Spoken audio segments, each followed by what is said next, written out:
Ugh, why do I do this to myself? Because it's fun. YoungBlood Zero.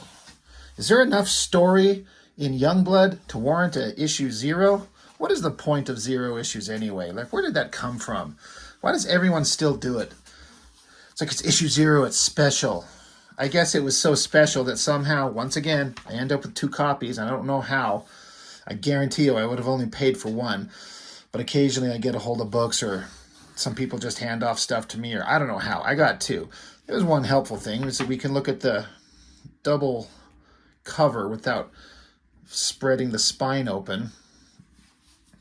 It's pretty standard Liefeld stuff. Just everyone standing there looking cool, I guess. I'm trying to, like, see how Chapel's leg here just comes down and then it just disappears, because you can see where Shaft is standing. He's got his foot on this ledge, but then Chapel's foot just, even Liefeld didn't know what to do. Like, the colorist just, like, he just stopped drawing. You can see here that Liefeld just stopped drawing, and the colorist was like, what am I supposed to do here? It's great stuff. Roll call.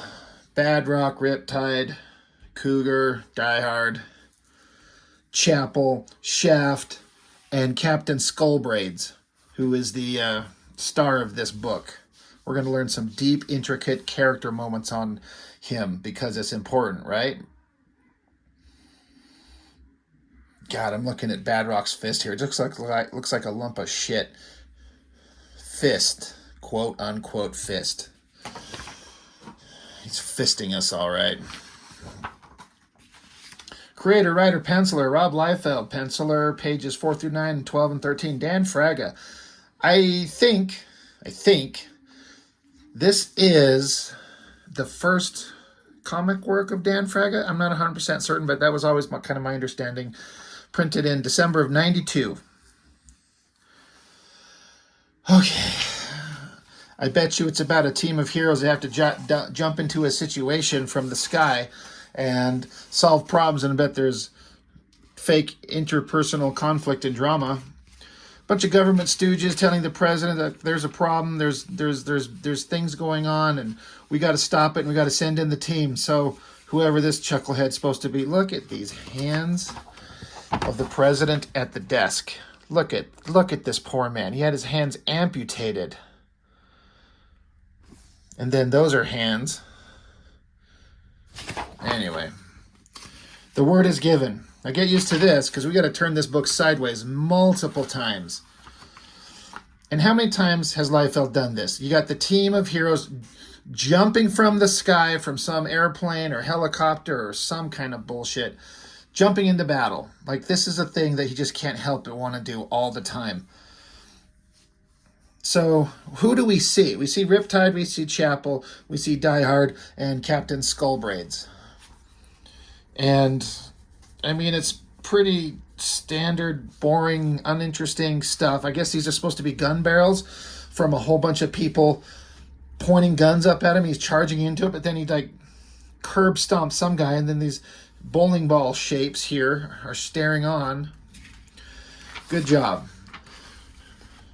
But at least it's kind of visually exciting, I guess, because as soon as you flip the page and get into Fraga's work, and again, no disrespect to the guy who was a young kid given the opportunity to draw comics, and who wouldn't do that, but you can really see the, there's a difference in just the dynamic panel layouts and movement and energy, where someone who doesn't have any of that stuff that Liefeld actually has that's good, again, is that dynamic movement and energy and panel page flow. Fraga doesn't have any of that, so it's just like he's trying to ape his style at these early stages, and it just doesn't work. And some of the stuff, as I was looking at it, I'm like, all right, who is this guy? Is this a good guy or bad guy? Are these the bad guys here? You didn't see him on any of the other previous pages. You saw Liefeld doing his stereotypical standard, like, bad guy wearing a round-shaped helmet, so he puts shiny, what he thinks is shiny reflections on it. Now there's a page of other guys. So to Fraga's credit, at least he's trying to draw villains of some type that look like some kind of 80s like action movie cliche heroes. So who is Die Hard punching? Is he punching him? Or is this jerk off punching him? Or are Die Hard and this guy punching each other, and this guy's just in the back doing wicked sweet, like, b-boy dance moves? I think that's it. This guy over here, he's got no lower body. This guy's just sitting on the ground. This guy, he's getting punched into some twigs coming up. I mean, poor Fraga, it's like he didn't know what to do. He's like, I guess they're in a jungle, so he put little random branches everywhere and leaves, and this guy's getting punched into some by, I guess, Captain Skull-braids. And this girl, right here, who is she slugging? So she's wearing her little stupid little swimsuit, and she's got her fist punching this way. But she's looking over here. It's like, is she looking at this guy's junk? Because I'm guessing there's like a hand here, so maybe she's punching this guy. And whoever this guy is,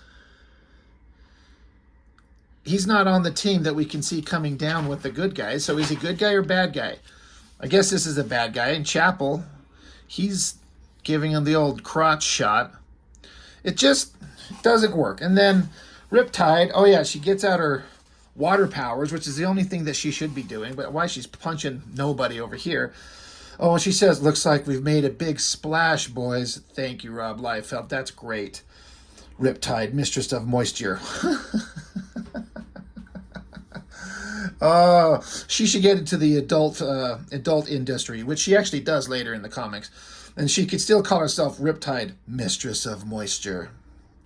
Can command water in all its forms. Chapel, cold-blooded killer for hire. It's like he's screaming, shooting at nothing. Die Hard, genetic Superman, punching random nobody. And then Captain Skull-braids is just standing here looking at this hole in the ground. And he's like, I could just shit in that right now. Says, we've made short order of the first strike. It's time to move on. That is just a terrible face. Is that his fist? Does he have white gloves? I guess he does. That is stupid. Another double page spread. Or like a, it's the entire art is across both pages here. But here's where it gets confusing. Who the fuck is this? Suddenly there's just a guy, and the dialogue is like, hey, you can't be serious. This area is far from secure. This place is crawling with underground supply bunkers. We should go check them out. Who the fuck are you? Who the fuck is this guy? Where has he ever been seen? Is he this guy that looks like he's bald and got he's smoking a joint? That's the only thing that I guess I could come up with, is that, but he's not set up anywhere. You got just the team of just the 4 superhero guys, and then that's all you really see here with nondescript, could be good guys or bad guys in the background. And there's just a dude. And then he says, hey, there's underground supply bunkers. We should check him out. And he's like this one right here. He's just pointing a little patch of grass. So you can't visually follow what's going on here at all. But he sees some kind of entrance to some underground bunker. And Captain Skull-braids, he's like, no, we're moving on. We're not going to do this. And stupid Stogie guy, he's like, whatever, we're going to do it. We're going to cripple the bad guys by cutting off their supply chain. And Skull-braids is like, no, they could be booby-trapped. We're moving on. The answer is no. So Captain Joint Smoker, he's like, I'm going to go down there and I'm going to find out, and you can arrest me or knock me out or whatever, but I'm going to go. So he pulls a gun from his ass, and I guess he's going down into this hole that we can't see. First it's a patch of grass. Now it's just a rocky plain of ground. And then suddenly we're just underground. Captain Stogie and Lieutenant Mullet Braid, I guess they're crawling down a ladder because you can't see it, but I guess his body movements are supposed to indicate that they're coming down a ladder. And a Mullet Braid is telling Captain Stogie that they're like, oh, look, here's a bunch of supplies. And I guess those supplies are these square shapes. They're supposed to be rectangular crate boxes, I guess. So Stogie's like, yeah, those guys are stupid. We'd be stupid to leave this behind. Let's see what else they got down here. So now that looks like they're crawling down like Godzilla's colon. And they're like, let's go see what kind of shit we can find. So they go deeper and deeper up Godzilla's colon, and he's like, "Oh, don't worry, kid. Our team won't leave us. They're not gonna leave without us, especially considering." And then he's like, "Oh my fraggin', turn around, kid, turn around." He said fraggin'. I think he thinks he's Lobo. And then there's an explosion in the background. So I guess the hole into the ground was booby trapped, just like skull-braids said. So it blows up, and skull-braids is like, "Damn it, I told them. Everyone stay put." So this guy who looks like should be part of like the Backstreet Boys or some shit, with this hair and this earring and whatever the fuck these goggle things are, and his little stupid goatee wearing a crotch. Jesus Christ, he's a boy band member. This is lame. But whoever the fuck he is, Backstreet Boy here, he's like, "I'm going to go after them." Chapel's like, "After what? There's probably nothing left of them." Like, Chapel's the only one with brains. Skull-braids is like, "No, you're going to stay right here. I tried to warn them." So Backstreet Boys like, "You did nothing to stop them, did you, Colonel? You knew it would happen. He challenged your authority, and you figured they deserved it. Bye-bye, guys that challenge you, right?" So Skull-braids punches this guy's name is Gamble. His name is Gamble. We're going to call him Backstreet Boy. Punches him and fucking kills him. He's killed from one punch from superhuman Skull-braids. So Chapel, showing the only kind of humanity I think he ever has in any YoungBlood comic ever. He's like, "Holy shit, Skull-braids, you're out of line. This kid isn't a metahuman like you. He hasn't beaten death." And he's like, "Oh wait, shit, he's dead." So Chapel is actually looking concerned, I guess.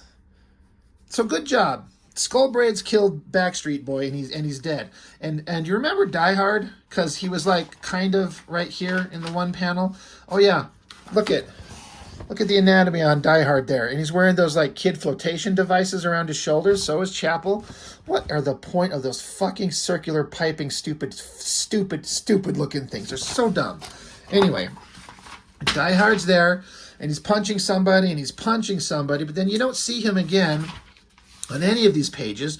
You have other characters show up, and then you don't see him anywhere here. But then suddenly you flip over, and these last two spreads were Fraga. We go back to Liefeld, because Liefeld wants to draw the big cool shit. He's like, "No, I'm going to do the sideways double page spread."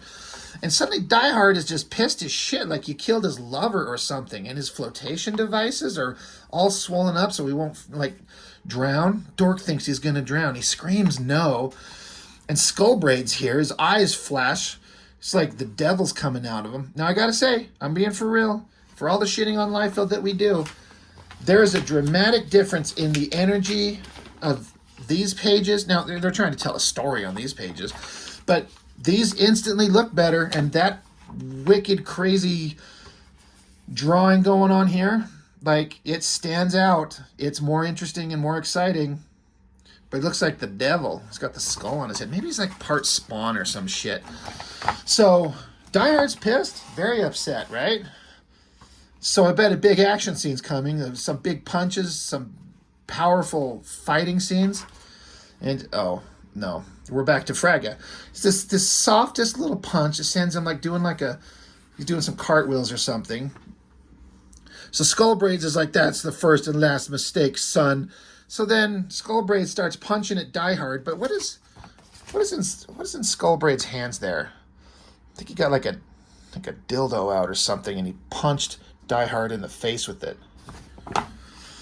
Skull-braids is swinging at something. Die Hard punches him back, and then Chapel tells Die Hard to stand down. Just because he killed somebody doesn't mean you can. So he's like, "Hey, Skull-braids, I'll give you a chance. You can either like surrender, or I'll have Die Hard stick his finger in your ass, and you'll come then." And he's like, "All right, I'll go quietly." So it's over. They're going to arrest him because he killed a guy, which is fair. You can't have the command of your team executing the soldiers, especially when he didn't really do anything wrong. And then we're back to Liefeld. Another sideways spread. Jesus, Lord. Looks like that devil's still coming out of him. He looks like a psychotic murderer, which he is. And Liefeld loves, and I mean loves, to put these giant bulbous, like, butt plug hand restraints on his characters. I've seen this so many times. Like, I've got to restrain his hands, and I don't want to draw anything complicated, so it's just a big circular shape. giant chains. But it's still visually more interesting than anything Fraga was doing. And, oh, nope, we're still sideways. And he says, about fragging time. So he's now using the word fragging, so I guess everyone's into Lobo. And here's the thing that's interesting. When I was reading this, it's like, your instinct is to read here and then go over to here. But you're supposed to read that and then come down to here and then come back up to here and skip these bubbles that are sticking out into the border that might lead you to, like, come over to here. Terrible lettering. Not working at all. But the government's like, yeah, you're a psychotic murderer and you can't kill your own team and you should go to jail. But due to your service to your country in the past, we're not going to send you to jail. We're just going to basically fire you until you go home. And that should be fine, right? You'll be cool with that. And so suddenly, skull-braids start throwing, like, moral, like, dilemmas at the government. He's like, oh, you guys, you're a bunch of crooks and dirty politicians, and you're trying to blame me, pigs, not me. I'm not going to let you blame me. And he's here looking like Satan even more. And so he's like, you guys are monsters. First you engage in the science of reanimating dead soldiers. Now you're artificially generating life. And then the lettering gets really intense. You're not gods. How long until the true positions of power are held by the unliving? It's like, dude, skull-braids, you fucking killed a guy.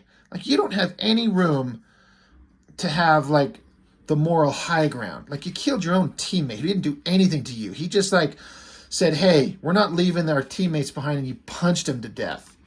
So then skull-braids says, I haven't ever forgotten, but you won't go away. Your nightmare's just beginning. So he straight up threatens them all. I'm like, all right, well, if that's how you're going to be, Captain Skull-braids, we're going to throw you in a giant hole in the ground and pour concrete over it and bury you forever. Sideways double page spread bullshit. Oh, fuck me. We're still doing it. 14 months later. So it's like the team is assembling to, like, the version that we were sort of introduced to in YoungBlood #1. You got Cougar, Shaft, Sentinel, and they're just having conversations about the shit that went down with skull-braids and blah, blah, blah, blah, blah. And like, all right, let's go meet the team. Man, Liefeld really wanted us to turn the comic sideways in these issues. Doesn't really serve any purpose, but like, well, who do we got here? Oh my Jesus Lord, it's still sideways. There's the team of YoungBlood. Team, this is your new field leader, Shaft. Proper introductions are in order. I like how they're all looking like they're surprised. So you got stupid Badrock, who's reading an issue of Wizard. Jesus. You got Chapel here. So he's sitting on his motorcycle, but it's his expression on his face and everything. He's like, it looks like he's taking a shit again. It's like, leave me alone, I'm shitting. Hot Russian Girl, Vogue, Die Hard, Combat, and then this guy. Like, they listed up down here. Let's see. Let's begin with Vogue. Ex-Russian gymnast, expert in martial arts and all hand-to-hand combat. A player as well as a looker. Oh my God, shut up. Die Hard. A very own government-issued metahuman. This is an updated model. Power level ranks at a 10. Strength, speed, stamina. The whole 9 yards. The ultimate weapon. Yeah. Bedrock is the boy of stone. Very, very strong. And the best part is he's still growing. He's like reading Wizard. Read the top 10 worst comic artists, buddy. Who's number 1? Combat. Catalan fugitive. Superb hand-to-hand combat. And strength level is an 8. And he just grunts at him like, ugh. Stupid. Chapel, former top operative for the CIA. He'll be your second in command. He's busy shitting. And there's like, finally, we have Link, the team telepath. Telekinesis is one of his abilities as well. Link, I thought it was Sci-Fire. Isn't Sci-Fire on the team? Remember the guy who was nothing? Who the fuck is Link? That's so stupid. Anyway, we got to get to know each other. Now we got a photographer here. We got to take a picture of the team. All right, I'm not going to fall for it again. It's been nothing but sideways images. I keep having to rotate the comic. I'm going to stay... Oh, fuck. All right, I guess I get to go back to normal. And so the team poses for a cool shot for the cover of a magazine. I guess it's fine as far as the art's concerned. It's not the worst thing Liefeld's ever done. I'm kind of surprised at how, like, Vogue can, like, crouch down on one knee and the top of her head is still under Shaft's dick. So they're all 20 feet taller. She's only 3 feet tall. She still would have to reach up to suck them off. So, stupid. You learned nothing of any relevance except that Colonel Skull-Braids is like a murderous psychopath and should be put in jail forever. Prophet, not that exciting. Bloodstrike, not that exciting. Image Comic 0, yeah, great. Strike hard, strike fast, no mercy, sir. Strike file. Oh yeah, and the back cover. So, you know, was it that great? Was it that awesome? Was it worth an issue 0? I mean, we were all buying it up at the time, so what the hell do I know? Not very interesting. Not very much of a fulfilling reading experience. Just nothing there. But that's YoungBlood for you. Nothing there. So that's it. That's all I got. Thanks for watching. Bye.